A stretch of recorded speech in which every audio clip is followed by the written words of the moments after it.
ਸਤਿ ਸ਼੍ਰੀ ਅਕਾਲ। ਤੁਸੀਂ ਵੇਖ ਰਹੇ ਹੋ ਪੰਜਾਬ ਮੇਲ USA TV। ਪੰਜਾਬ ਚਰਚਾ ਦੇ ਵਿੱਚ ਸਵਾਗਤ। ਮੈਂ ਹਾਂ ਸੰਜੀਵ ਯਸ਼ ਖੰਨਾ। ਫਿਰ ਤੋਂ ਜੰਗ ਸ਼ੁਰੂ ਹੋ ਗਈ। ਹਮਾਸ ਦੇ ਉੱਤੇ ਫਿਰ ਤੋਂ ਅਟੈਕ ਸ਼ੁਰੂ ਹੋ ਗਏ। ਗਾਜ਼ਾ ਪੱਟੀ ਦੇ ਉੱਤੇ ਫਿਰ ਤੋਂ ਅਟੈਕ ਸ਼ੁਰੂ ਹੋ ਗਏ। ਇਜ਼ਰਾਈਲ ਨੇ ਫਿਰ ਤੋਂ ਯੁੱਧ ਸ਼ੁਰੂ ਕਰ ਦਿੱਤਾ ਹੈ। ਤਾਂ ਫਿਰ ਲੋਕਾਂ ਦੀ ਚਿੰਤਾ ਤਾਂ ਵਧਣੀ ਹੋਈ ਹੈ। ਔਰ ਇਸ ਵਾਰ ਅਮਰੀਕਾ ਨੇ ਜੋ ਸਟੈਂਡ ਲਿੱਤਾ ਹੈ, ਇਜ਼ਰਾਈਲ ਵਾਸਤੇ ਵੀ ਇਹ ਅਲਰਟ ਕੀਤਾ ਗਿਆ ਕਿ ਤੁਸੀਂ ਇੰਟਰਨੈਸ਼ਨਲ ਲਾਜ਼ ਨੂੰ ਜ਼ਰੂਰ ਮੰਨਣਾ ਹੈ, ਉਹਦੇ ਖਿਲਾਫ ਨਹੀਂ ਜਾਣਾ। ਗਾਜ਼ਾ ਪੱਟੀ ਦੇ ਵਿੱਚ ਹਸਪੀਟਲਸ ਦੇ ਵਿੱਚ ਵੀ ਅਸੀਂ ਦੇਖਿਆ ਕਿੱਦਾਂ ਤਬਾਹੀ ਦਾ ਮੰਜ਼ਰ ਦੇਖਣ ਨੂੰ ਮਿਲਿਆ। ਬਿਲਡਿੰਗਸ ਗਈਆਂ ਔਰ ਲੋਕਾਂ ਦੀਆਂ ਜਾਨਾਂ ਵੀ ਗਈਆਂ। ਸੋ ਜਿੱਥੇ ਫਿਲਿਸਤੀਨ ਦੇ ਉੱਤੇ ਇਹ ਕਾਨੂੰਨ ਹੈ ਕਿ ਇੰਟਰਨੈਸ਼ਨਲ ਲਾਜ਼ ਦੇ ਮੁਤਾਬਿਕ ਚੱਲਣਾ ਹੈ, ਜੋ ਵਾਰ ਦੇ ਅੰਦਰ ਨਿਯਮ ਹੁੰਦੇ ਨੇ, ਸੇਮ ਕਾਨੂੰਨ ਲਾਗੂ ਕੀਤਾ ਗਿਆ ਹੈ ਇਜ਼ਰਾਈਲ ਵਾਸਤੇ। ਕਿਉਂਕਿ ਅਸੀਂ ਦੇਖਦੇ ਹਾਂ ਯੁੱਧ ਦੇ ਵਿੱਚ ਅਕਸਰ ਕਾਨੂੰਨ ਨੂੰ ਛਿੱਕੇ ਟੰਗ ਦਿੱਤਾ ਜਾਂਦਾ ਹੈ, ਜੋਸ਼ ਦੇ ਵਿੱਚ ਹੋਸ਼ ਵੀ ਗਵਾ ਦਿੱਤੇ ਜਾਂਦੇ ਨੇ ਔਰ ਆਮ ਲੋਕਾਂ ਦੀ ਜ਼ਿੰਦਗੀ ਜਾਂਦੀ ਹੈ। ਸੋ 2024 ਦੀਆਂ ਇਲੈਕਸ਼ਨਸ ਅਮਰੀਕਾ ਦੇ ਵਿੱਚ ਵੀ ਪੈਂਡਿੰਗ ਨੇ। ਉਹਦੇ ਵਾਸਤੇ ਵੀ ਤਿਆਰੀ ਚੱਲਦੀ ਪਈ ਹੈ। ਜੋ ਬਾਈਡਨ ਵੀ ਲੱਗੇ ਹੋਏ ਨੇ ਔਰ ਟਰੰਪ ਵੀ ਲੱਗੇ ਹੋਏ ਨੇ। ਜੋ ਭਾਰਤੀ ਮੂਲ ਦੇ ਵਿਵੇਕ ਰਾਮਾ ਸਵਾਮੀ ਨੇ, ਉਹਨਾਂ ਨੇ ਇਲਜ਼ਾਮ ਲਗਾਇਆ ਹੈ ਨਿੱਕੀ ਹੈਲੀ ਤੇ ਕਿ ਉਹ ਕਰਪਟ ਨੇ। ਸੋ ਇਹ ਵੀ ਗੱਲਾਂ ਦੇਖਣ ਨੂੰ ਆ ਰਹੀਆਂ ਨੇ। ਔਰ ਦੂਸਰੀ ਗੱਲ ਇਹ ਦੇਖਣ ਨੂੰ ਆ ਰਹੀ ਹੈ ਕਿ ਜੇ ਟਰੰਪ ਬਣਦੇ ਨੇ ਪ੍ਰੈਜ਼ੀਡੈਂਟ ਆਫ ਅਮਰੀਕਾ, ਤਾਂ ਵਾਈਸ ਪ੍ਰੈਜ਼ੀਡੈਂਟ ਕੌਣ ਹੋਣਗੇ? ਵਿਵੇਕ ਰਾਮਾ ਸਵਾਮੀ ਜਾਂ ਫਿਰ ਕੋਈ ਹੋਰ ਨੋਮੀਨੇਟ ਕੀਤਾ ਜਾਂਦਾ ਹੈ? ਇਹ ਵੀ ਗੱਲਾਂ ਸਾਹਮਣੇ ਆ ਰਹੀਆਂ ਨੇ। ਬਾਈਡਨ ਸਾਹਿਬ ਦੇ ਬੇਟੇ ਹੰਟਰ ਦੇ ਉੱਤੇ ਇਲਜ਼ਾਮਾਤ ਲੱਗੇ ਨੇ ਕੋਰਟ ਦੇ ਅੰਦਰ। ਉਹ ਵੀ ਇੱਕ ਨੈਗੇਟਿਵ ਐਸਪੈਕਟ ਬਣਦਾ ਪਿਆ ਹੈ ਜੋ ਬਾਈਡਨ ਸਾਹਿਬ ਦੇ ਲਈ। ਔਰ ਇੱਕ ਹੋਰ ਹਲਚਲ ਮੱਚੀ ਹੋਈ ਹੈ, ਜੋ ਨਿੱਜਰ ਹੱਤਿਆਕਾਂਡ ਹੋਇਆ ਕੈਨੇਡਾ ਦੀ ਧਰਤੀ ਦੇ ਉੱਤੇ। ਉਹ ਹਜੇ ਮਾਮਲਾ ਸੁਲਝਿਆ ਨਹੀਂ ਤੇ ਗੁਰਪਤਵੰਤ ਪੰਨੂ ਦਾ ਮਾਮਲਾ ਉੱਠ ਖੜਾ ਹੋਇਆ ਹੈ ਅਮਰੀਕਾ ਦੀ ਧਰਤੀ ਤੋਂ। ਔਰ ਹੁਣ ਰਿਪੋਰਟਸ ਇਹ ਵੀ ਮਿਲ ਰਹੀਆਂ ਨੇ ਕਿ ਅਮਰੀਕਾ ਦੇ ਕਈ ਸੰਸਦ ਪੰਨੂ ਦੀ ਫੇਵਰ ਦੇ ਵਿੱਚ ਸਟੇਟਮੈਂਟਸ ਦੇ ਰਹੇ ਨੇ। ਸੋ ਇਹਦੇ ਵਿੱਚ ਭਾਰਤ ਨੂੰ ਆਪਣੀ ਸਥਿਤੀ ਬਿਲਕੁਲ ਕਲੀਅਰ ਕਰਨੀ ਪਏਗੀ।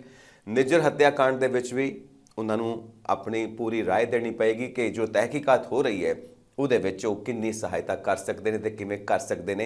ਇਹ ਇੰਡੀਆ ਦੇ ਪਾਰਟ ਤੋਂ ਦੇਖਿਆ ਜਾ ਰਿਹਾ ਹੈ। ਔਰ ਜਦੋਂ ਅਸੀਂ ਕਰਦੇ ਹਾਂ ਅਮਰੀਕਾ ਦੀ ਗੱਲ, ਗੁਰਪਤਵੰਤ ਪੰਨੂ ਦੀ, ਉਹਦੇ ਵਿੱਚ ਵੀ ਇੰਡੀਆ ਨੂੰ ਆਪਣਾ ਪਾਰਟ ਪਲੇ ਕਰਨਾ ਪਏਗਾ। ਹਾਲਾਂਕਿ ਇੰਡੀਆ ਨੇ ਗੁਰਪਤਵੰਤ ਪੰਨੂ ਦੀ ਹਵਾਲਗੀ ਮੰਗੀ ਹੈ ਕਿ ਸਾਡੇ ਹਵਾਲੇ ਕਰ ਦਿੱਤਾ ਜਾਵੇ। ਅਮਰੀਕਾ ਦੀ ਗਵਰਨਮੈਂਟ ਨੂੰ ਇਹ ਕਿਹਾ ਹੈ ਉਹਨਾਂ ਨੂੰ। ਸੋ ਇਹਦੇ ਵਿੱਚ ਕਿੱਥੋਂ ਤੱਕ ਡਿਵੈਲਪਮੈਂਟਸ ਹੁੰਦੀਆਂ ਨੇ ਇਹ ਦੇਖਣ ਵਾਲੀ ਗੱਲ ਹੈ। FBI ਦੇ ਜਿਹੜੇ ਮੁਖੀ ਨੇ ਉਹ ਭਾਰਤ ਨੂੰ ਵਿਜ਼ਿਟ ਕਰਨ ਜਾ ਰਹੇ ਨੇ ਔਰ ਹੋ ਸਕਦਾ ਹੈ ਕਿ ਇੱਥੇ ਵੀ ਇਸ ਮਾਮਲੇ ਦੇ ਉੱਤੇ ਡਿਸਕਸ਼ਨ ਹੋਵੇ।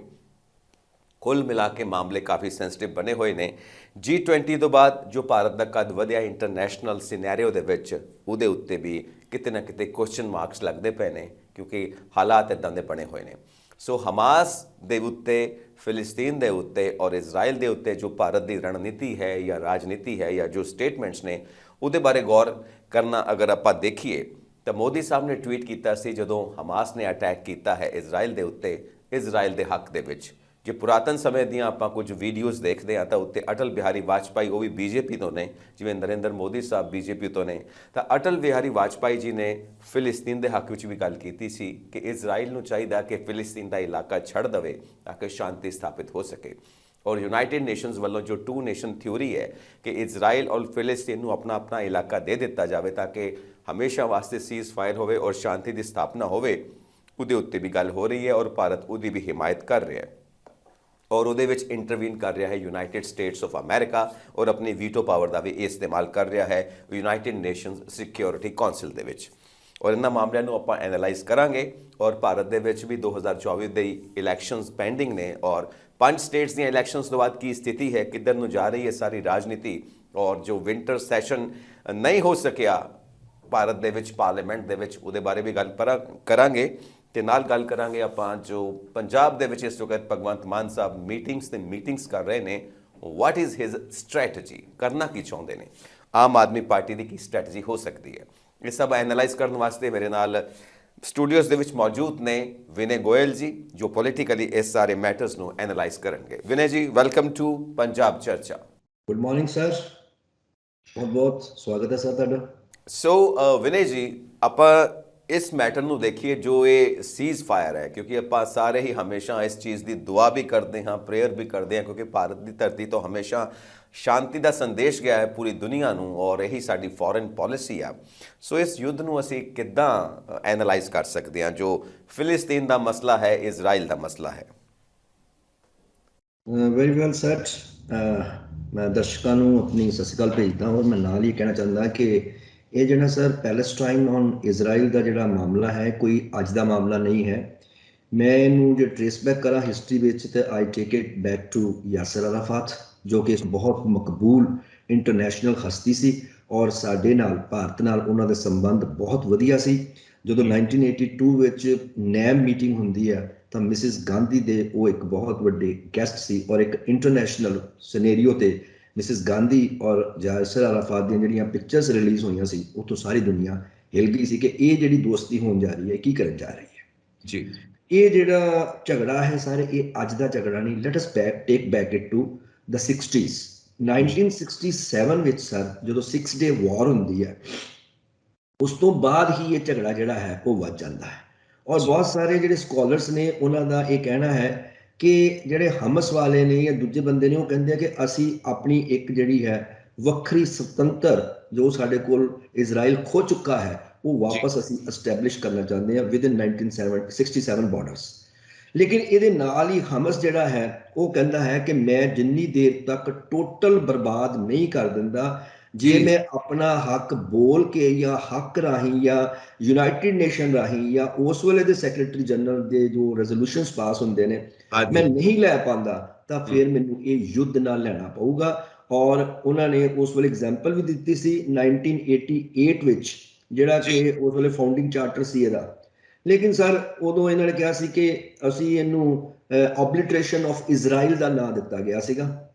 ਉਹ ਵਿੱਚ from since 67 and back today in this modern scenario of 2023 ਕਿ ਇਹ ਜਿਹੜੀ ਹੁਣ ਵਾਰ ਹੋਈ ਆ, ਇਹਦੇ ਵਿੱਚ ਜੇਕਰ ਇੱਕ ਨਿਊਟਰਲ ਬੰਦੇ ਵਾਂਗਰ, ਇੱਕ ਆਮ ਆਦਮੀ ਵਾਂਗਰ, ਕਾਸਮੋਪੋਲੀਟਨ ਸਿਟੀਜ਼ਨ ਦੇ ਰੂਪ ਵਿੱਚ ਅਸੀਂ ਦੇਖੀਏ ਤਾਂ ਤਬਾਹੀ ਹਮਸ ਵੱਲੋਂ ਜਿਹੜੀ ਹੈ ਉਹ ਬਹੁਤ ਜ਼ਿਆਦਾ ਹੋਈ ਹੈ। ਔਰ ਦੇਸ਼ ਦੀ ਤਬਾਹੀ ਜਿਹੜੀ ਹੈ ਉਹ ਠੀਕ ਹੈ, ਲੇਕਿਨ ਜੋ ਉਹਦੇ ਪਿੱਛੇ ਬੈਕਗਰਾਉਂਡ ਹੈ, ਜੇ ਉਹਨੂੰ ਅਸੀਂ ਪਸਮੰਜਰ 'ਚ ਰੱਖ ਕੇ ਦੇਖਾਂਗੇ ਤਾਂ ਕਿਸੇ ਜਗ੍ਹਾ 'ਚ ਉਹ ਵੀ ਆਪਣੀ ਜਗ੍ਹਾ ਬਿਲਕੁਲ ਠੀਕ ਹੈ। ਉਹਨਾਂ ਕੋਲ ਕੋਈ ਇੰਨੀ ਵਾਲੀ ਗੱਲ ਨਹੀਂ ਹੈ ਜਿੰਨੀ ਆਪਾਂ ਇਹਨੂੰ ਕਹਿ ਸਕਦੇ ਹਾਂ। ਹੁਣ ਹਰ ਇੱਕ ਬੰਦੇ ਨੇ ਆਪਣੀ ਜ਼ਮੀਨ ਦਾ ਜਿਹੜਾ ਹੱਕ ਹੈ ਜਾਂ ਜੋ ਉਹਨੂੰ ਪ੍ਰਾਪਤ ਹੈ, ਉਹ ਤਾਂ ਉਹਨੇ ਲੈਣਾ ਹੀ ਹੈ, ਠੀਕ ਹੈ ਜੀ। ਔਰ ਹਮਸ ਨੇ ਇੱਕ ਨਵੇਂ ਚਾਰਟਰ ਜਿਹੜਾ 2017 ਚ ਉਹਨਾਂ ਨੇ ਰਿਲੀਜ਼ ਕੀਤਾ ਸੀਗਾ, ਜਿਹਦੇ 'ਚ ਉਹਨਾਂ ਕਿਹਾ ਸੀ ਕਿ ਐਂਟੀਸੈਮਿਟਿਕ ਲੈਂਗੁਏਜ ਜਿਹੜੀ ਹੈ ਉਹ ਖਤਮ ਕੀਤੀ ਜਾਏਗੀ, ਔਰ ਸਾਡਾ ਝਗੜਾ ਜਿਹੜਾ ਜਿਊਸ ਨਾਲ ਨਹੀਂ ਹੈਗਾ, ਜ਼ੀਓਨਿਸਟ ਨਾਲ ਹੈ। ਔਰ ਅਟੈਕ ਤੋਂ ਪਹਿਲਾਂ ਕੁਝ ਇੱਕ ਮੁਸਲਿਮ ਕੰਟਰੀਜ਼ ਜਿਹੜੇ ਨੇ ਦੇ ਫੇਵਰ ਇਜ਼ਰਾਈਲ ਐਂਡ ਅਦਰਸ ਦੇ ਫੇਵਰ ਪੈਲਸਟਾਈਨ। ਹੁਣ ਇਹ ਜਿਹੜਾ ਆਪਸ ਵਿੱਚ ਝਗੜਾ ਵਾ, ਇਹ ਜਿੰਨੀ ਦੇਰ ਤੱਕ ਇਹਨੂੰ ਇੰਟਰਨੈਸ਼ਨਲ ਪੱਧਰ ਉੱਤੇ, ਔਰ ਜਿਹੜੇ ਸਾਡੇ ਇੰਟਰਨੈਸ਼ਨਲ ਬੌਸਿਸ ਨੇ, ਜਿੱਦਾਂ ਅਸੀਂ ਅਮਰੀਕਾ ਨੂੰ ਸਭ ਤੋਂ ਵੱਡੀ ਸੁਪਰ ਪਾਵਰ ਗਿਣਦੇ ਹਾਂ, ਉਹ ਜਿੱਧਰ ਝੁਕੇਗੀ ਜਾਂ ਜਿਹਨੂੰ ਉਹ ਸਾਥ ਦੇਣਗੇ ਉਹ ਕਰਨਾ। ਲੇਕਿਨ ਅਸੀਂ ਇਹ ਸਾਰੇ ਚੀਜ਼ ਨੂੰ ਇੰਡੀਆ ਦੇ ਪੁਆਇੰਟ ਆਫ ਵਿਊ ਤੋਂ ਦੇਖਣਾ ਹੁੰਦਾ ਹੈ। ਅਸੀਂ ਆਜ is a basically peace loving country, ਔਰ ਅਸੀਂ ਹਮੇਸ਼ਾ ਇਜ਼ਰਾਈਲ ਦੇ ਜਿਹੜੇ ਪ੍ਰਧਾਨ ਮੰਤਰੀ ਨੇ, ਅਸੀਂ ਉਹਨਾਂ ਨਾਲ ਸਾਈਡ ਕੀਤਾ ਹੈ, ਔਰ ਹਮੇਸ਼ਾ ਜਦੋਂ ਉਧਰੋਂ ਸਟੇਟਮੈਂਟਸ ਜਾਰੀ ਹੁੰਦੀਆਂ ਨੇ ਤੇ ਆਪਾਂ ਉਹਦੀ ਹਮਾਇਤ ਕਰਦੇ ਹਾਂ। ਲੇਕਿਨ ਸਾਡੀ ਅੱਜ ਦੇ ਇਸ ਜਿਹੜੀ ਚਰਚਾ ਹੈ ਉਹਦਾ ਮੇਨ ਮੌਜੂ ਹੈ ਕਿ ਇਹ ਮਸਲਾ ਪਰਮਾਨੈਂਟਲੀ ਹੱਲ ਕਿਉਂ ਨਹੀਂ ਹੁੰਦਾ, ਕਿਉਂ ਇਹ ਬਾਰ-ਬਾਰ ਜਿਹੜਾ ਹੈ ਉਹ ਰੀਸਰਫੇਸ ਕਰ ਜਾਂਦਾ ਹੈ। ਅਸਲ ਵਿੱਚ ਜਿਹੜੀ ਗੱਲ ਹੈ ਉਹ ਜ਼ਮੀਨਾਂ ਦੀ ਵੰਡ ਹੈ। ਉਹ ਜ਼ਮੀਨਾਂ ਦੀ ਵੰਡ ਹੈ, ਜਿਹੜੇ ਇਜ਼ਰਾਈਲ ਵਾਲੇ ਕਹਿੰਦੇ ਉਹ ਸਾਡਾ ਹੈ, ਔਰ ਜਿਹੜੇ ਹਮਸ ਵਾਲੇ ਕਹਿੰਦੇ ਨੇ ਕਿ ਇਹ ਜਬਰੀ ਕਾਬੂ ਕਰਕੇ ਇੱਥੇ ਬੈਠੇ ਹੋਏ ਨੇ। ਇੱਥੋਂ ਤੱਕ ਕਿ ਇਜਿਪਟ ਨੇ ਵੀ ਵਾਰਨ ਕੀਤਾ ਸੀ ਕਿ ਜੇਕਰ ਤੁਸੀਂ ਇਸ ਸਥਿਤੀ ਨੂੰ ਨਹੀਂ ਸੁਲਝਾਓਗੇ ਤੇ ਇਹਦੇ ਨਾਲ ਪੋਲੀਟੀਕਲ ਪ੍ਰੋਗਰੈਸ ਜਿਹੜੀ ਹੈ ਰੁਕ ਜਾਏਗੀ। ਔਰ less than 2 months before the attack, king Abdullah second ਜਿਹੜੇ ਨੇ ਜਾਰਡਨ ਦੇ, ਉਹਨਾਂ ਨੇ ਵੀ ਪੈਲਸਟਾਈਨ ਜਿਹੜਾ ਸੀਗਾ ਉਹਦੇ ਅਟੈਕ ਨੂੰ ਕੋਈ ਬਹੁਤਾ ਵਧੀਆ ਨਹੀਂ ਕਿਹਾ, ਔਰ ਉਹਨੂੰ ਸਿਵਲ ਰਾਈਟਸ ਫਰੀडम ਕਰਨ ਦੀ ਜਿਹੜੀ ਸੀ ਉਹ ਗੱਲ ਖਤਮ ਕਰ ਦਿੱਤੀ। ਸੋ ਇਹਨੂੰ ਜ਼ਿਆਦਾ ਡਿਟੇਲ ਵਿੱਚ ਨਾ ਲੈਂਦੇ ਹੋਏ ਮੈਂ ਸਿਰਫ ਇੰਨਾ ਕਹਿਣਾ ਕਿ ਪੂਰੀ ਜੋ ਵਰਲਡ ਓਪੀਨੀਅਨ ਹੈ ਔਰ ਉਹਦੇ ਨਾਲ ਭਾਰਤ ਕੀ ਚਾਹੁੰਦਾ ਹੈ ਕਿ ਜਿਹੜੇ ਦੋ ਮੁਲਕ ਆਪਸ ਵਿੱਚ ਲੜ ਰਹੇ ਨੇ, ਜਿਹੜੀ ਦੁਬਾਰਾ ਜਿਹੜੀ ਇਹ ਲੜਾਈ ਹੈ ਉਹ 6 ਸਤੰਬਰ 2023 ਨੂੰ ਸ਼ੁਰੂ ਹੋਈ ਹੈ। ਔਰ ਉਸ ਅਟੈਕ ਵਿੱਚ ਮਤਲਬ ਇੰਨਾ ਜ਼ਿਆਦਾ ਜੈਨੋਸਾਈਡ ਹੋਇਆ ਵਾ, ਇੰਨੀ ਜ਼ਿਆਦਾ ਸਰ ਕਤਲੋ ਗੈਰਤ ਹੋਈ ਹੈ ਕਿ ਜੋ ਰਿਪੋਰਟਸ ਆ ਰਹੀਆਂ ਨੇ ਉਹ ਤਾਂ ਕੁਝ ਹੋਰ ਨੇ।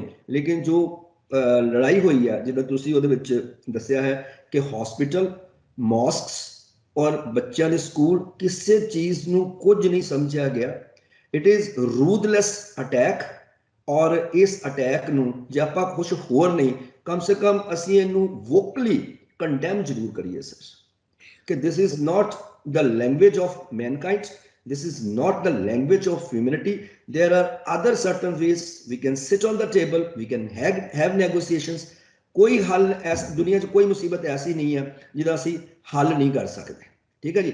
ਔਰ ਇਹ ਜਿਹੜੀ ਟੈਨਸ਼ਨ ਹੈ, ਇਹ ਮੈਂ ਦੱਸਿਆ ਕਿ ਸਤੰਬਰ 2023 ਵਿੱਚ ਆਈ। ਔਰ ਇਹਨੂੰ ਜਿਹੜੀ ਵਾਸ਼ਿੰਗਟਨ ਪੋਸਟ ਨੇ ਉਸ ਦਿਨ ਆਪਣੀ ਨਿਊਜ਼ ਕੱਢੀ ਸੀ, ਉਹਨਾਂ ਨੇ ਕਿਹਾ ਸੀ ਕਿ ਬ੍ਰਿੰਕ ਆਫ ਵਾਰ। ਬ੍ਰਿੰਕ ਆਫ ਵਾਰ ਕੀ ਹੈ? ਪੂਰਾ ਹੀ ਵਾਰ ਬਣ ਗਿਆ ਹੈ। ਔਰ ਇਜ਼ਰਾਈਲ ਨੇ ਸਟੇਟ ਕੀਤਾ ਸੀ ਕਿ ਅਸੀਂ ਜਿਹੜੇ ਵੀ ਹਿਡਨ ਇਹਨਾਂ ਦੀਆਂ ਜਗ੍ਹਾ ਨੇ ਉਹਨੂੰ ਵੀ ਬਰਬਾਦ ਕਰਾਂਗੇ। ਹਮਸ ਨੇ ਇਸ ਚੀਜ਼ ਤੋਂ ਡਿਨਾਈ ਕਰਤਾ ਸੀਗਾ ਕਿ ਇਹੋ ਜਿਹਾ ਸਾਡਾ ਕੋਈ ਇਰਾਦਾ ਨਹੀਂ ਹੈ। ਲੇਕਿਨ ਰਾਈਟਰ ਨੇ ਕੋਟ ਕੀਤਾ ਸੀ ਕਿ ਪੈਲੇਸਟਾਈਨ ਹੂ ਸੈਡ ਕਿ ਬਹੁਤ ਦਿਨਾਂ ਤੋਂ ਜਿਹੜਾ ਬੈਨ ਲੱਗਾ ਹੋਇਆ ਵਾ 1000 ਫੈਮਿਲੀ ਤੇ, ਉਸ ਬੈਨ ਦੇ ਸੰਬੰਧ ਵਿੱਚ ਉਹਨੇ ਆਪਣੀਆਂ ਫੋਰਸਿਸ ਜਿਹੜੀਆਂ ਸੀ ਹਮਸ ਨੇ ਉਹ ਹਾਈ ਅਲਰਟ ਤੇ ਪਾਤੀਆਂ ਸੀ। ਔਰ ਸ਼ਰੇਆਮ ਇੱਕ ਜਿਹੜਾ ਮਿਲਟਰੀ ਅਟੈਕ ਸੀਗਾ ਉਹ ਸਾਨੂੰ ਦੇਖਣ ਨੂੰ ਮਿਲਿਆ ਅਤੇ ਉਸ ਦੀ ਆਪਾਂ ਤਬਾਹੀ ਵੀ ਦੇਖੀ ਹੈ। ਹਮਸ ਨੇ ਇੰਨਾ ਜ਼ਰੂਰ ਕੀਤਾ ਸੀ ਕਿ ਉਹਨਾਂ ਨੂੰ ਆਪਣੇ ਪ੍ਰੋਟੈਸਟ ਕਰਨ ਦਿੱਤੇ ਸੀ, ਜਿਹੜੀ ਗਾਜ਼ਾ ਸਟ੍ਰਿਪ ਦੇ ਉੱਪਰ ਉਹਨਾਂ ਨੇ ਬੈਰੀਅਰ ਲਗਾਏ ਸੀ। ਲੇਕਿਨ 29 ਸਤੰਬਰ ਨੂੰ ਕਤਰ ਵਿੱਚ ਯੂਨਾਈਟਿਡ ਨੇਸ਼ਨ ਸੰਬੰਧੀ ਜੋ ਗੱਲਾਂ ਹੋਈਆਂ, ਔਰ ਜਿਹਦੇ ਵਿੱਚ ਸਿੱਧੀ ਗੱਲ ਬੈਂਜਾਮਿਨ ਨੇਤਨਯਾਹੂ ਜੋ ਉੱਥੋਂ ਦੇ ਪ੍ਰਾਈਮ ਮਿਨਿਸਟਰ ਨੇ ਔਰ ਆਪਣੇ ਡਿਫੈਂਸ ਮਿਨਿਸਟਰ ਯੋਵਾ ਗੈਲੈਂਟ ਦੇ ਨਾਲ ਮੀਟਿੰਗ ਕਰਕੇ ਉਹਨਾਂ ਨੇ ਇੱਕਦਮ ਦੇ sort the help of United nation ਔਰ ਇਸ ਚੀਜ਼ ਨੂੰ ਜਿਹੜਾ ਹੈ ਉਹ ਹੱਲ ਕੀਤਾ ਜਾਏ। ਲੇਕਿਨ ਮੈਂ ਇੱਕ ਪੋਲੀਟੀਕਲ ਸਾਇੰਸ ਦੇ ਸਟੂਡੈਂਟ ਦੇ ਨਾਤੇ ਇੱਕ ਗੱਲ ਜ਼ਰੂਰ ਕਹਿਣਾ ਚਾਹੁੰਦਾ ਵਾਂ ਕਿ ਦੋ ਮੁਲਕ ਜਿਹੜੇ ਵਾਰਿੰਗ ਹੁੰਦੇ ਨੇ ਸਰ, ਜਿੰਨੀ ਦੇਰ ਤੱਕ ਉਹ ਆਪਣੇ ਦਿਲੋਂ ਕਿਸੇ ਚੀਜ਼ ਨੂੰ ਤਸਲੀਮ ਨਹੀਂ ਕਰਦੇ, ਕਦੀ ਵੀ ਜੰਗ ਦੇ ਮੈਦਾਨ ਵਿੱਚ ਨਾ ਤਾਂ ਜੰਗ ਰੁਕਦੀ ਹੈ, ਨਾ ਆਪਸੀ ਅਦਾਵਤ ਰੁਕਦੀ ਹੈ ਔਰ ਨਾ ਦੁਸ਼ਮਣੀਆਂ ਰੁਕਦੀਆਂ ਨੇ। ਅਸਲ ਵਿੱਚ ਮੈਂ ਕਿਸੇ ਵੀ ਜੰਗ ਨੂੰ ਲਵਾਂ, ਇੰਡੋ ਪਾਕ ਵਾਰ 65 ਲੈ ਲਓ, 71 ਲੈ ਲਓ, ਗਲਫ ਵਾਰ ਲੈ ਲਓ, ਆਪਣੇ ਕੋਰੀਅਨ ਵਾਰ ਲੈ ਲਓ ਸਰ, ਫਾਕਲੈਂਡ ਵਾਰ ਲੈ ਲਓ, ਉਹਦੇ ਵਿੱਚ ਅਸਲ 'ਚ ਜਿਹੜੀ ਜੰਗ ਦਾ ਮੇਨ ਕਾਰਨ ਹੁੰਦਾ ਹੈ that is just to create hegemony. America ਦੁਨੀਆ 'ਚ ਕੀ ਮੰਗਦਾ? America wants its hegemony. ਉਹ ਕਹਿੰਦਾ ਸਾਡੀ ਹੈਜੀਮਨੀ ਵਾਪਸ ਸਾਨੂੰ, ਮਤਲਬ ਆਈ ਵਾਂਟ ਟੂ ਰੂਲ। ਹੁਣ ਜਿਹੜੇ ਰੂਲ ਹੈ ਜਾਂ ਜਿਹੜੀ ਹੈ ਉਹ ਮੇਰੀ ਜਿਹੜੀ ਹੈ ਉਹ ਸੱਤਾ ਕਾਇਮ ਹੋਣੀ ਚਾਹੀਦੀ ਹੈ। ਜਦੋਂ ਤੱਕ ਸਰ ਇਹ ਇੱਕ ਇਰਾਦਾ ਰਹੂਗਾ ਕਿਸੇ ਵੀ ਕੰਟਰੀ ਦਾ ਦੂਜੇ ਕੰਟਰੀ ਦੇ ਨਾਲ, ਤਾਂ ਮੈਨੂੰ ਨਹੀਂ ਲੱਗਦਾ ਕਿ ਇਹ ਚੀਜ਼ਾਂ ਜਿਹੜੀਆਂ ਨੇ ਉਹ ਖਤਮ ਹੋ ਸਕਦੀਆਂ ਨੇ। ਔਰ ਇਹ ਚੀਜ਼ਾਂ ਮੈਨੂੰ ਲੱਗਦੀਆਂ ਨੇ ਕਿ ਆਉਣ ਵਾਲੇ ਸਮੇਂ ਵਿੱਚ ਇਹ ਚੀਜ਼ਾਂ ਖਤਮ ਕਰਦੀਆਂ ਨੇ। ਬਾਕੀ ਇੰਟਰਨੈਸ਼ਨਲ ਪ੍ਰੈਸ ਨੇ ਹਮਸ ਬਾਰੇ ਕੀ ਕਿਹਾ, ਯੂਨਾਈਟਿਡ ਨੇਸ਼ਨ ਨੇ ਉਹਦੇ ਬਾਰੇ ਕੀ ਕਿਹਾ, ਲੇਕਿਨ ਅਸੀਂ ਇੱਕ ਪੀਸ ਲਵਿੰਗ ਕੰਟਰੀ ਹੋਣ ਦੇ ਨਾਤੇ ਸਾਡਾ ਤਾਂ ਜਿਹੜਾ ਨਿਊਕਲੀਅਰ ਐਕਸਪਲੋਜ਼ਨ ਵੀ ਕੀਤੇ ਅਸੀਂ 2-3, ਉਹ ਵੀ ਸਾਡਾ ਇਰਾਦਾ ਜਿਹੜਾ ਹੈ ਉਹ ਪੀਸ ਦਾ ਹੈ। ਔਰ ਮੋਦੀ ਜੀ, ਜਦ ਤੁਸੀਂ ਕਿਹਾ ਕਿ ਅਸੀਂ ਹਮੇਸ਼ਾ ਪੀਸ ਦੀ ਹਮਾਇਤ ਕਰਦੇ ਹਾਂ, ਔਰ ਮੈਂ ਵੀ ਐਜ਼ ਅ ਪੋਲੀਟੀਕਲ ਐਨਲਿਸਟ ਕਹਾਂਗਾ ਕਿ ਜੰਗ ਭਾਵੇਂ ਜਿੱਥੇ ਮਰਜ਼ੀ ਹੁੰਦੀ ਹੈ, ਚਾਹੇ ਯੂਕਰੇਨ 'ਚ ਜੰਗ ਹੋ ਰਹੀ ਹੈ, ਚਾਹੇ ਗਲਫ 'ਚ ਜੰਗ ਹੋ ਰਹੀ ਹੈ, ਚਾਹੇ ਇਹਨਾਂ ਦੇ, ਉਹਦਾ ਅਸਰ ਜਿਹੜਾ ਹੈ ਉਹ ਹਰ ਜਗ੍ਹਾ ਹੁੰਦਾ ਹੈ। And our mission is to stop the war, not to aggravate. ਇਹ ਮੈਂ ਕਹਿਣਾ ਚਾਹੂੰਗਾ। ਔਰ ਇਸ ਵੇਲੇ ਸਥਿਤੀ ਜਿਹੜੀ ਹੈ ਉਹ ਬਹੁਤ ਜ਼ਿਆਦਾ ਖਤਰੇ ਵਾਲੀ ਬਣੀ ਹੋਈ ਹੈ। ਔਰ ਗਾਜ਼ਾ ਸਟ੍ਰਿਪ ਜਿਹੜੀ ਹੈ, ਜਿਹੜਾ ਹਮੇਸ਼ਾ ਮਤਲਬ ਜਿਹਦੀ ਮੈਂ ਇਹਨੂੰ ਕਹਾਂ ਕਿ ਲਕਸ਼ਮਣ ਰੇਖਾ ਤੇ ਜਿਹੜੀ ਪ੍ਰੋਬਲਮ ਚੱਲਦੀ ਰਹਿੰਦੀ ਬੇਸਿਕਲੀ, ਉਹ ਇਹਨਾਂ ਦੋਵਾਂ ਵਿੱਚ ਉਹ ਚੱਲਦੀ ਹੈ।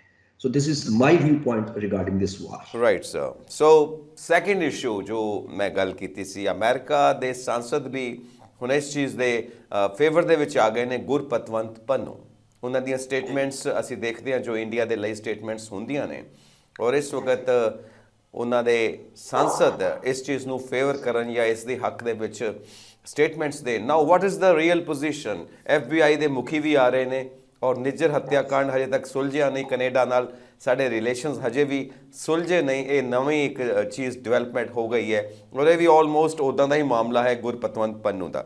ਸੋ ਕੀ ਦੇਖਦੇ ਹੋ? ਇੱਕ ਬਰੀਫ ਕਮੈਂਟ ਇਹਦੇ ਉੱਤੇ ਚਾਹਾਂਗਾ ਤੁਹਾਡੇ ਕੋਲੋਂ। ਹਾਂ ਸਰ, ਮੈਂ ਜਦੋਂ ਵੀ ਇੰਟਰਨੈਸ਼ਨਲ ਗੱਲ ਆਉਂਦੀ ਹੈ ਔਰ the case is between India and United States, ਮੈਂ ਇਸ ਨੂੰ as a political student, as a political analyst, ਇਹਨੂੰ ਕਦੀ ਵੀ ਵੈਲਕਮ ਸਟੈਪ ਨਹੀਂ ਗਿਣਿਆ। ਤੁਸੀਂ ਇਸ ਟੋਟਲ ਸਿਨੈਰੀਓ ਨੂੰ ਕਿਸੇ ਵੀ ਸੰਦਰਭ ਵਿੱਚ ਦੇਖ ਲਓ। I think I should start with second world war. Second world war ਦੇ ਵਿੱਚ ਜਦੋਂ ਉਦੋਂ ਤੱਕ ਗੱਲ ਨਹੀਂ ਮੁੱਕੀ ਜਿੰਨੀ ਦੇਰ ਤੱਕ ਅਸੀਂ ਹੀਰੋਸ਼ੀਮਾ ਨਾਗਾਸਾਕੀ 6 ਤੇ 8 ਅਗਸਤ ਬੰਬਾਰਡਮੈਂਟ ਨਹੀਂ ਕਰ ਦਿੱਤੇ। ਮੂਲ ਕਾਰਨ ਉਹਦੇ ਕਈ ਸੀਗੇ। ਉਹਦਾ ਸਭ ਤੋਂ ਵੱਡਾ ਮੂਲ ਕਾਰਨ ਸੀ world war first and failure of treaty of Versailles. ਇਹਨੂੰ ਐਜ਼ ਏ ਐਨਾਲਿਸਟ ਮੈਂ ਹਮੇਸ਼ਾ, ਜਿੱਦਾਂ ਕਿ ਮੈਂ ਆਪਣੇ ਪਿਛਲੇ ਜੋ ਗੱਲ ਕੀਤੀ ਉਹ 'ਚ ਵੀ ਦੱਸਿਆ ਹੈ ਕਿ this is a war of ਹੈਜੇਮਨੀ। ਕੁਛ ਨਹੀਂ ਹੈਗਾ ਸਾਰੇ। ਜਦੋਂ ਅਮਰੀਕਾ ਇਹ ਮਹਿਸੂਸ ਕਰਦਾ ਹੈ ਕਿ what are the those strategic point on the international scenario where India can be put in a difficult situation, ਉਹਨਾਂ ਨੇ ਉਹ ਮੌਜ਼ੂ ਹਮੇਸ਼ਾ ਜ਼ਰੂਰ ਚੱਕੇ ਨੇ। ਮੋਦੀ ਸਾਹਿਬ ਦੇ ਅਮਰੀਕਾ ਜਾਣ ਤੇ, ਮਨਮੋਹਨ ਸਿੰਘ ਦੇ ਅਮਰੀਕਾ ਜਾਣ ਤੇ, ਜਾਂ ਕਿਸੇ ਵੀ ਸਾਡੇ ਪ੍ਰੀਮੀਅਰ ਦੇ ਅਮਰੀਕਾ ਜਾਣ ਤੇ ਜੇ ਅਮਰੀਕਨ ਸਿਟੀਜ਼ਨਸ ਵੱਲੋਂ ਬਲੈਕ ਫਲੈਗਸ ਜਿਹੜੇ ਨੇ ਦਿਖਾਏ ਜਾਂਦੇ ਆ, do you think this is the beyond the preview of the United States government? It is not possible.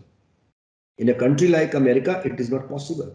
So ਅਮਰੀਕਾ ਹਮੇਸ਼ਾ ਚਾਹੇਗਾ ਕਿ ਸਰ ਜਿਸ ਰੀਜਨ 'ਚ ਅਸੀਂ ਬੈਠੇ ਹੋਏ ਹਾਂ ਸਾਊਥ ਏਸ਼ੀਆ ਵਿੱਚ, and the way we are making progress. ਤੁਸੀਂ ਹੁਣੇ ਕਿਹਾ ਕਿ G20 ਵਿੱਚ ਮੋਦੀ ਸਾਹਿਬ ਦੀ ਗਵਰਨਮੈਂਟ ਨੇ ਜੋ ਆਪਣਾ ਕੱਦ ਉੱਚਾ ਕੀਤਾ ਹੈ, ਪੂਰਾ ਵਿਸ਼ਵ ਜਿਹੜਾ ਹੈ ਉਹ ਤੈਲਕੇ ਵਿੱਚ ਆ ਗਿਆ। Yes. Now, how would America invite India's rising in South Asia? ਜੇ ਇੰਡੀਆ ਸਾਊਥ ਏਸ਼ੀਆ 'ਚ ਰਾਈਜ਼ ਕਰਦਾ ਹੈ ਔਰ ਚਾਈਨਾ ਤੋਂ ਥੋੜਾ ਜਿਹਾ ਉੱਪਰ ਹੋ ਜਾਂਦਾ ਹੈ, ਪਾਕਿਸਤਾਨ ਤਾਂ ਇਸ ਵੇਲੇ ਕਿਸੇ ਸਥਿਤੀ ਵਿੱਚ ਹੀ ਨਹੀਂ ਹੈ, ਰਾਈਟ ਸਰ, ਤਾਂ ਇਹ ਚੀਜ਼ ਜਿਹੜੀ ਹੈ ਉਹ US ਗਵਰਨਮੈਂਟ ਜਿਹੜੀ ਹੈ ਉਸ ਨੂੰ ਨਾ ਗਵਾਰਾ ਗੁਜ਼ਰਨ ਵਾਲੀ ਹੈ। Issue may be of Ramaswamy, issue may be of Mr. Pannu or any other issue which directly or indirectly contributes with lowering the image of America on the world scenario would never be digested by any government in America, may it be of the party headed by Trump or Republican or the party headed by the Democrats. When it comes to India, ਜਦੋਂ India ਦੀ ਗੱਲ ਆਉਂਦੀ ਹੈ ਤਾਂ sir ਮੈਂ ਤਾਂ ਇਹਨੂੰ ਇਸ ਸੰਬੰਧ ਨੂੰ ਉਦੋਂ ਲੈ ਕੇ ਜਾਂਦਾ ਵਾਂ ਕਿ ਜਦੋਂ ਕੈਨੇਡੀ ਸਾਹਿਬ ਦੀ ਨਹਿਰੂ ਜੀ ਨਾਲ ਬਹੁਤ ਬਹੁਤ ਵਧੀਆ ਔਰ ਬੜੀ ਮਤਲਬ ਪੀਸਫੁਲ ਕਾਰਡੀਅਲ ਦੋਸਤੀ ਸੀਗੀ, and when it came to the issue ਕਿ ਅਸੀਂ ਭਾਖੜਾ ਡੈਮ ਬਣਾਇਆ ਹੈ ਔਰ ਸਾਨੂੰ ਉੱਥੇ ਜਨਰੇਟਰ ਚਾਹੀਦੇ, there was outright rejection by Kennedy, and then India went to Russia and there was complete acceptance, and still ਅੱਜ ਵੀ ਦੇਖੋ ਤੁਸੀਂ ਜਨਰੇਟਰ ਜਿਹੜੇ ਨੇ ਉਹ ਰਸ਼ੀਆ ਦੇ ਲੱਗੇ ਹੋਏ ਨੇ ਸਰ। ਮਤਲਬ ਇਹ ਜਿਹੜੀਆਂ ਚੀਜ਼ਾਂ ਨੇ ਇਹਨੂੰ ਜਦੋਂ ਅਸੀਂ ਅੱਜ ਦੇ ਸੰਦਰਭ 'ਚ ਦੇਖਦੇ ਹਾਂ ਤਾਂ ਸਾਨੂੰ ਬੈਕਗਰਾਉਂਡ ਨਹੀਂ ਭੁੱਲਣੀ ਚਾਹੀਦੀ। ਜੇ ਅਸੀਂ ਬੈਕਗਰਾਉਂਡ ਭੁੱਲਾਂਗੇ ਔਰ ਅਸੀਂ ਇਹਨਾਂ ਦੇ ਝਾਂਸੇ ਵਿੱਚ ਆ ਜਾਵਾਂਗੇ, ਠੀਕ ਹੈ ਜੀ, ਠੀਕ ਹੈ। ਜਦੋਂ ਡੈਮੋਕ੍ਰੈਟਿਕ ਪਾਰਟੀ ਦੇ ਪ੍ਰੈਜ਼ੀਡੈਂਟਸ ਆਉਂਦੇ ਨੇ they are always pro India. Kennedy ਸਾਹਿਬ ਵੀ ਇੱਥੋਂ ਹੀ ਸੀਗੇ, ਓਬਾਮਾ ਸਾਹਿਬ ਵੀ ਇੱਥੋਂ ਹੀ ਸੀਗੇ, ਠੀਕ ਹੈ। ਉਹਨਾਂ ਦਾ ਹਮੇਸ਼ਾ ਥੋੜਾ ਜਿਹਾ ਝੁਕਾਅ, ਹੁਣ ਤੁਸੀਂ ਮਨਮੋਹਨ ਸਿੰਘ ਜੀ ਔਰ ਓਬਾਮਾ ਵਿੱਚ ਜਿਹੜੀ ਦੋਸਤੀ ਦੇਖੀ ਹੋਵੇ, ਉਹ ਜਿਹੜਾ ਯੁੱਗ ਦੇਖਿਆ ਹੋਵੇਗਾ ਤੁਸੀਂ, ਈਵਨ ਮੋਦੀ ਸਾਹਿਬ ਦਾ ਉੱਥੇ ਜਾਣਾ ਔਰ ਉੱਥੇ ਜਾ ਕੇ ਆਪਣੇ ਨਵਰਾਤਰੇ ਰੱਖਣੇ ਔਰ ਹਨੂਮਾਨ ਜੀ ਦਾ ਇਮੇਜ ਦੇਣਾ ਓਬਾਮਾ ਜੀ ਨੂੰ, ਔਰ ਓਬਾਮਾ ਜੀ ਦਾ ਇਹ ਕਹਿਣਾ ਕਿ ਮੈਂ ਇਮੇਜ ਜਦੋਂ ਆਪਣੇ ਕੋਲ ਰੱਖ ਰਿਹਾ ਮੈਨੂੰ ਵੀ ਪਾਵਰ ਮਹਿਸੂਸ ਹੁੰਦੀ। Sir this is exactly nothing much the inclination, the loyalty, the honesty of cementing Indo-US relation and just throwing away these relations. ਇਹ ਹੈ ਸਰ ਇਹਦਾ ਜਿਹੜਾ ਹੈ ਮੇਨ ਮੌਜੂ। ਔਰ ਜਦੋਂ ਵੀ ਅਸੀਂ ਕਿਸੇ ਵੀ ਇਸ ਤਰ੍ਹਾਂ ਦੇ ਇੰਟਰਨੈਸ਼ਨਲ ਬੰਦੇ ਦੀ ਜਿਹਦੀ ਕਿ ਭਾਰਤ ਪ੍ਰਤੀ ਛਵੀ ਚੰਗੀ ਨਹੀਂ ਹੈ, ਅਸੀਂ ਕਿਸੇ ਵੀ ਦੇਸ਼ ਤੋਂ ਮੰਗ ਕਰਦੇ ਹਾਂ, may it be UK, may it be USA or any other country, ਛੋਟੀਆਂ ਕੰਟਰੀਆਂ ਛੱਡ ਦਿਓ, ਉਹ ਹਮੇਸ਼ਾ ਸ਼ਰਾਰਤਪੂਰਨ ਤਰੀਕੇ ਨਾਲ ਇਹਨੂੰ ਦੇਖਣਗੇ ਔਰ ਉਹ ਕੋਸ਼ਿਸ਼ ਉਹਨਾਂ ਦੀ ਹੁੰਦੀ ਆ ਕਿ let us play down with India, then we will settle the political scores.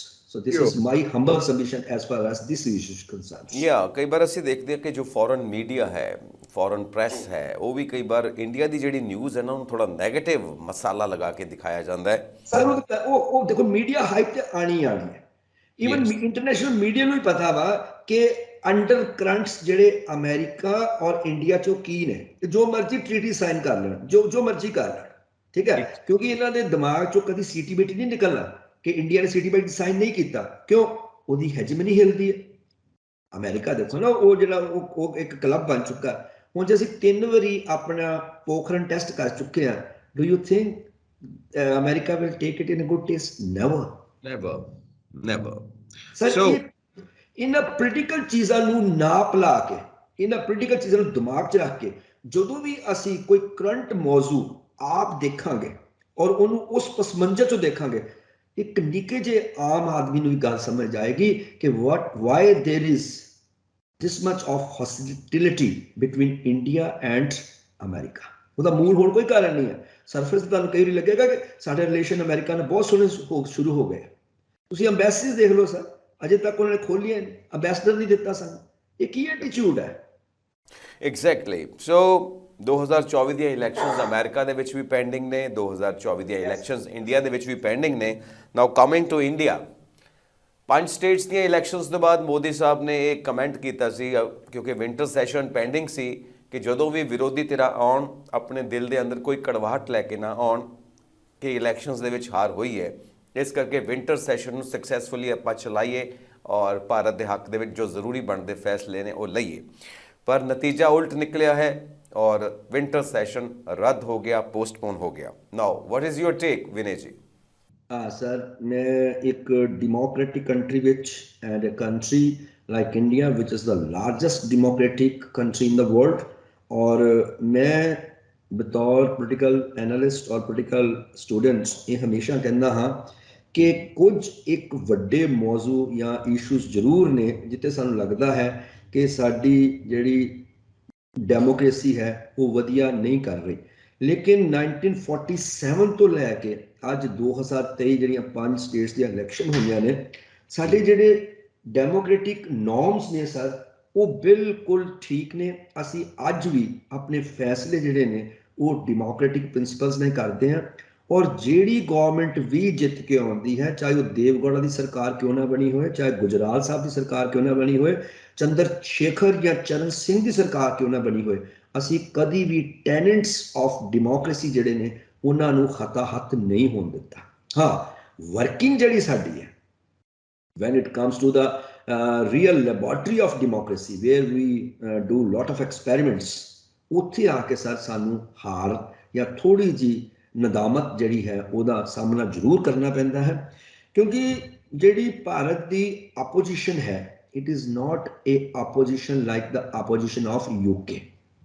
Sir ਉੱਥੇ ਜਿਹੜੇ ਕੰਮ ਹੈ ਨਾ ਬੜੇ ਹੈਲਦੀ ਹੁੰਦੇ ਨੇ, ਔਰ ਉੱਥੇ ਕਿਹਾ ਜਾਂਦਾ ਹੈ ਕਿ 10 ਡਾਊਨਿੰਗ ਸਟਰੀਟ ਵਿੱਚ ਇੰਗਲੈਂਡ ਦਾ ਪ੍ਰਾਈਮ ਮਿਨਿਸਟਰ ਰਹਿੰਦਾ ਹੈ ਔਰ 9 ਡਾਊਨਿੰਗ ਸਟਰੀਟ ਵਿੱਚ ਆਪੋਜੀਸ਼ਨ ਦਾ ਲੀਡਰ ਰਹਿੰਦਾ ਹੈ।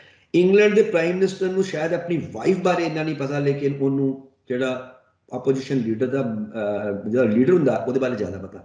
ਸਰ ਉਹ ਕੰਟਰੀ 'ਚ ਰਿਟਨ ਕੌਨਸਟੀਟਿਊਸ਼ਨ ਨਹੀਂ ਹੈ, ਲੇਕਿਨ 90% ਔਰ 80% of the constitution is based on the convention ਸਾਡੇ ਵੀ ਹੈਗੇ ਨੇ। ਲੇਕਿਨ ਜਦੋਂ ਇੱਥੇ ਚੀਜ਼ ਵਿਰੋਧੀਆਂ ਦੇ ਹੱਥ ਵਿੱਚ ਆ ਜਾਂਦੀ ਹੈ ਨਾ ਸਰ, ਉਹ ਤੁਸੀਂ ਦੇਖ ਰਹੇ ਹੋ ਕਿ ਇਹ ਜਿਹੜਾ ਸੈਸ਼ਨ ਸੀ 22 ਦਿਨ ਦਾ ਸੈਸ਼ਨ ਹੋਣਾ ਸੀ, ਸ਼ੀਤਕਾਲੀਨ ਸੈਸ਼ਨ ਜਿਹੜਾ ਵਾ ਬਹੁਤ ਇੰਪੋਰਟੈਂਟ ਹੁੰਦਾ ਵਾ, ਕਿਉਂਕਿ ਇਹ 'ਚ ਜਿਹੜੀਆਂ ਫਾਈਨੈਂਸ਼ੀਅਲ ਗ੍ਰਾਂਟਸ ਆਉਣ ਵਾਲੇ ਸਮੇਂ ਵਿੱਚ ਬਜਟ ਦਾ ਹਿੱਸਾ ਬਣਨੀਆਂ ਉਹ ਵੀ ਪਾਸ ਹੋਣੀਆਂ ਨੇ, ਔਰ ਸਾਡੇ ਕੋਲ ਕਮ ਸੇ ਕਮ 19 ਬਿੱਲ ਸੀ ਜਿਹੜੇ ਅਸੀਂ ਪਾਸ ਕਰਨੇ ਆ। ਆਪਾਂ ਜੇ ਵਰਕਿੰਗ ਦੇਖੀਏ ਤੇ ਡੈਮੋਕ੍ਰੇਸੀ ਦੀ ਉਹ ਬਿਲਕੁਲ ਹਾਲਟ ਤੇ ਆ ਜਾਂਦੀ ਹੈ, ਠੀਕ ਹੈ। It is Modi's regime today and the entire thing is blamed on the new alliance India। ਮੈਂ ਇੱਕ ਸਵਾਲ ਹੋਰ ਕਰਨਾ ਚਾਹੁੰਦਾ ਹਾਂ ਡੈਮੋਕ੍ਰੇਸੀ ਨੂੰ, ਕਿ ਜਦੋਂ ਕਾਂਗਰਸ ਦੇ ਯੁੱਗ ਵਿੱਚ ਸਰ ਪੈਟਰੋਲ ਦੀਆਂ ਕੀਮਤਾਂ ਵਧੀਆਂ ਸੀ, it is Mr. Vajpayee who rode on a bull cart and came to parliament just to show the protest against the rising prices of the oil। Democracy ਵਿੱਚ ਸਰ ਹਰ ਇੱਕ ਬੰਦੇ ਨੂੰ ਅਲਾਓ ਆ। ਜੇ ਤੁਸੀਂ ਡੈਮੋਕ੍ਰੇਸੀ ਰੱਖੀ ਹੈ, ਡੈਮੋਕ੍ਰੇਸੀ ਮੀਨਸ ਡਿਮੋਸ ਪਲਸ ਕ੍ਰੇਟਸ, ਡਿਮੋਸ ਮੀਨਸ ਲੋਕ, ਕ੍ਰੇਟਸ ਮੀਨਸ ਸਿਆਸਤ। ਜੇ ਲੋਕਾਂ ਨੂੰ ਆਪਣੀ ਗੱਲ ਕਹਿਣ ਦਾ ਹੱਕ ਹੀ ਨਹੀਂ ਹੈ, ਅੱਜ ਆਪੋਜੀਸ਼ਨ ਮੋਦੀ ਤੋਂ ਡਿਫਰੈਂਟ ਹੈ। ਇੱਕ ਪਾਸੇ ਕਦੀ ਮੋਦੀ ਜੀ ਜਿਹੜੇ ਸੀ ਉਹ ਆਪੋਜੀਸ਼ਨ ਵਿੱਚ ਸੀਗੇ, ਠੀਕ ਹੈ, and if you really respect, ਮੈਂ ਪਾਰਟੀ ਨਹੀਂ ਕਹਿ ਰਿਹਾ ਸਰ, ਗਵਰਨਮੈਂਟ ਕਹਿ ਰਿਹਾ, ਦੂਜੇ ਪਾਸੇ ਮੈਂ ਲੋਕ ਕਹਿ ਰਿਹਾ, if government is ready to recognize the real rights of the people, then मैं कहना कोई भी गवर्नमेंट क्यों ना होए, कोई भी पार्टी क्यों ना होए, let us work for democracy and should not work for the party or keeping in view कि elections आ रही ने इस करके ये चीज ਜਿਹੜੀ ਆ hot हो गई। नो, ये सर गलत है। ਜਿਹੜੇ ਇੰਗਲੈਂਡ ਵਰਗੇ ਮੁਲਕ ਨੇ, ਜਦੋਂ ਟੋਨੀ ਬਲੇਅਰ ਜੀ ਆਪਣਾ ਰਿਜ਼ਾਈਨ ਦਿੰਦੇ ਨੇ as a prime minister, sir ਉਹ ਬੰਦਾ ਜਦੋਂ ਆਪਣਾ ਆਫਿਸ ਛੱਡ ਕੇ ਜਾਂਦਾ, ਲੋਕਲ ਬੱਸ 'ਚ ਬਹਿ ਕੇ ਜਾ ਰਿਹਾ। Yes. Or see the plight of Indian democracy. I should start with the punch of the village. ਇਹ ਹੈ ਸਰ, ਇਹਦੇ ਪਿੱਛੇ ਜੋ ਸਾਨੂੰ ਦਿਸਦਾ ਹੈ ਉਹ ਨਹੀਂ ਹੈ। ਡੈਮੋਕ੍ਰੇਸੀ ਦੇ ਪਿੱਛੇ ਦੇਖੋ ਕੀ ਹੈ। ਕਾਂਗਰਸ ਨੇ ਜਦੋਂ ਇਲੈਕਸ਼ਨ ਜਿੱਤੀ ਹੈ ਔਰ ਮਿਸਟਰ ਬਲਰਾਜ ਮਧੋਕ ਸੀ, ਜੇ ਤੁਹਾਨੂੰ ਨਾ ਯਾਦ ਹੋਏ, ਔਰ ਉਹਨਾਂ ਨੇ ਕਿਤਾਬ ਲਿਖੀ ਸੀ ਮਰਡਰ ਆਫ ਇੰਡੀਅਨ ਡੈਮੋਕ੍ਰੇਸੀ। ਔਰ ਉਹ ਕਹਿੰਦੇ ਸੀ ਕਿ ਜਿਹੜੀ ਸਟੈਂਪ ਸੀਗੀ ਉਹ ਇੱਕ ਪਾਰਟੀ ਦੇ ਚਿੰਨ੍ਹ ਤੇ ਰਹਿ ਜਾਂਦੀ ਸੀ, ਬਾਕੀ ਦੇ ਚਿੰਨ੍ਹਾਂ ਤੋਂ ਉੱਡ ਜਾਂਦੀ ਸੀ। Sir what are we playing? ਅਸੀਂ ਦੈਨ ਵੀ ਬੋਸਟ ਕਿ India is the largest democracy in the world. ਇਹ ਜਿਹਦੀ ਵਾਰੀ ਆਉਂਦੀ ਹੈ ਸਰ, ਉਹ ਆਪਣੇ ਜਿਹੜੇ ਸਕੋਰ ਆ ਪੂਰੇ ਖੇਡਦਾ ਹੈ, ਉਹ ਜਿੱਤਦਾ ਹੈ। ਉਹ ਕਹਿੰਦਾ ਅੱਜ ਮੈਂ ਸੱਤਾ 'ਚ, ਅੱਜ ਮੈਂ ਕੰਮ ਕਰਨਾ। ਲੇਕਿਨ ਮੈਂ ਇਸ ਟੈਲੀਵਿਜ਼ਨ ਰਾਹੀਂ ਜਾਂ ਮੈਂ ਕਹਿੰਦਾ ਹਾਂ ਕਿ ਕੋਈ ਵੀ ਗਵਰਨਮੈਂਟ ਹੋਏ, irrespective of the party, we should work for the healthy roots of democracy। ਜੇ ਆਪਾਂ ਆਪਣੇ ਆਪ ਨੂੰ ਦੁਨੀਆ 'ਚ ਸਭ ਤੋਂ ਵੱਡਾ ਡੈਮੋਕ੍ਰੇਸੀ ਔਰ ਪਾਰਲੀਮੈਂਟ ਨੂੰ ਦਾ ਮੰਦਰ ਕਹਿੰਦੇ ਆ, ਲੈਟ ਅਸ ਵਰਸ਼ਿਪ ਨਾਟ ਐਨੀ ਕੋਈ ਗॉड ਜਾਂ ਗॉडेस ਨਹੀਂ ਸਰ, ਆਪਾਂ ਵਰਸ਼ਿਪ ਕਰਨੇ ਆਪਣੇ ਸਿਧਾਂਤ। ਜੇ ਅਸੀਂ ਸੈਸ਼ਨ ਨਹੀਂ ਚੱਲਣ ਦੇ ਰਹੇ, ਜੇ ਅਸੀਂ ਸੈਸ਼ਨ 'ਚ ਜੂਤ ਪਤੰਗ ਹੀ ਹੋਣਾ, ਇੱਕ ਦੂਜੇ ਦੇ ਸਿਰ ਤੇ ਆਪਾਂ ਚੁੱਕ ਕੇ ਲਾਊਡ ਸਪੀਕਰ ਹੀ ਮਾਰਨਾ ਔਰ ਗਲਤ ਭਾਸ਼ਾ ਵਰਤਣੀ ਆਪਾਂ, ਠੀਕ ਹੈ, better we should not enter that sacred premises of parliament। Yes. So मेरा सर यही है कि let us work together, party कोई भी होए, opposition कोई भी। हाँ, healthy opposition is the first and foremost tenet of democracy, but do they go healthy? This is very important, and if they go unhealthy, then they have no right to stay in the democracy। ਜੇ ਆਪਾਂ ਹਾਂਜੀ administration ਦੇ ਕੰਮ ਜਾਂ ਉਹਦੇ ਕੰਮ ਕਰਨ 'ਚ ਰੁਕਾਵਟ ਪਾਵਾਂਗੇ, ਬੈਟਰ ਵੀ ਸ਼ੁਡ ਸਟੇ ਅਵੇ। that is the reason ਕਿ ਇੰਟਰਨੈਸ਼ਨਲ ਸਿਨੈਰੀਓ ਤੇ ਵੀ ਕਈ ਵਾਰ ਇੰਡੀਅਨ ਡੈਮੋਕ੍ਰੇਸੀ ਨੂੰ ਸੀਰੀਅਸਲੀ ਨਹੀਂ ਲੈਂਦੇ, ਬਿਕਾਜ਼ ਜੋ ਪਾਰਲੀਮੈਂਟ ਦੇ ਵਿੱਚ ਅਸੀਂ ਸੀਨ ਕ੍ਰੀਏਟ ਕਰਦੇ ਹਾਂ, ਉਹ ਇੱਕ ਰੋਂਗ ਮੈਸੇਜ ਇੰਟਰਨੈਸ਼ਨਲ ਕਮਿਊਨਿਟੀ ਨੂੰ ਜਾਂਦਾ ਹੈ ਸਾਡੇ ਇੰਡੀਆ ਦੇ ਵੱਲੋਂ। ਨਾਓ ਕਮਿੰਗ ਟੂ ਪੰਜਾਬ, ਪਾਰਲੀਮੈਂਟ ਦੀ ਵਧੀਆ ਬਣਾ ਕੇ ਡਸਨਟ ਮੀਨ ਕਿ ਡੈਮੋਕ੍ਰੇਸੀ ਵਧੀਆ ਹੋ ਗਈ ਸਰ, ਭਾਵੇਂ ਉਹ ਕੰਮ ਤਾਂ ਚੰਗੇ ਕਰੋ ਤੁਸੀਂ। ਯੈਸ ਮਤਲਬ ਕੰਮ ਦੇ ਉੱਤੇ ਹੀ ਡਿਪੈਂਡ ਕਰਦਾ ਹੈ ਸਭ ਕੁਝ। Now coming to Punjab, we should honor our commitments to the public before the elections। Now coming to Punjab ਦੀ ਜਿਹੜੀ ਪੋਲਿਟਿਕਸ ਹੈ, ਆਮ ਆਦਮੀ ਪਾਰਟੀ ਦੀ ਜਿਹੜੀ ਪੋਲਿਟਿਕਸ ਹੈ ਇਸ ਵਕਤ ਪੰਜਾਬ ਦੇ ਅੰਦਰ ਜੋ ਸਭ ਚੱਲ ਰਿਹਾ ਹੈ, ਕਿਆ ਮੈਚਿਓਰਿਟੀ ਲੈਵਲ ਹੈ ਪੰਜਾਬ ਦੀ politics the, Aam Aadmi party the performance the? what is the maturity level? A very pertinent question, and question that is being licked in every heart of a Punjabi within Punjab states।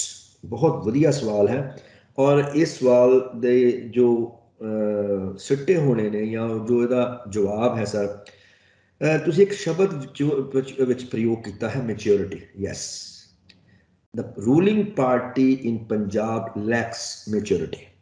ਇਹਨਾਂ ਵਿੱਚ ਜਿੰਨੇ ਵੀ leader ਆਏ ਨੇ, ਸਿਰਫ ਭਗਵੰਤ ਮਾਨ ਜੀ ਨੂੰ side ਤੇ ਰੱਖ ਦੋ ਬਸ, ਬਾਕੀ ਲੀਡਰ MLAs MPs ਜੋ ਵੀ ਆਏ ਨੇ, ਅਸਲ ਵਿੱਚ ਉਹ ਭਾਰਤ ਹੀ ਜਾਂ ਪੰਜਾਬ ਦੇ ਉਹਨਾਂ ਲੋਕਾਂ ਦੇ ਹੀ ਕਿਸੇ ਨਾ ਤਰ੍ਹਾਂ ਉਹਨਾਂ ਦੀ ਵਾਬਸਤਗੀ ਹੈ ਜੋ ਪਹਿਲੋਂ ਜਿਹੜੀਆਂ 2 ਪਾਰਟੀਆਂ ਜਾਂ 3 ਪਾਰਟੀਆਂ ਪੰਜਾਬ ਵਿੱਚ ਸੱਤਾ ਕਰ ਰਹੀਆਂ ਸੀ।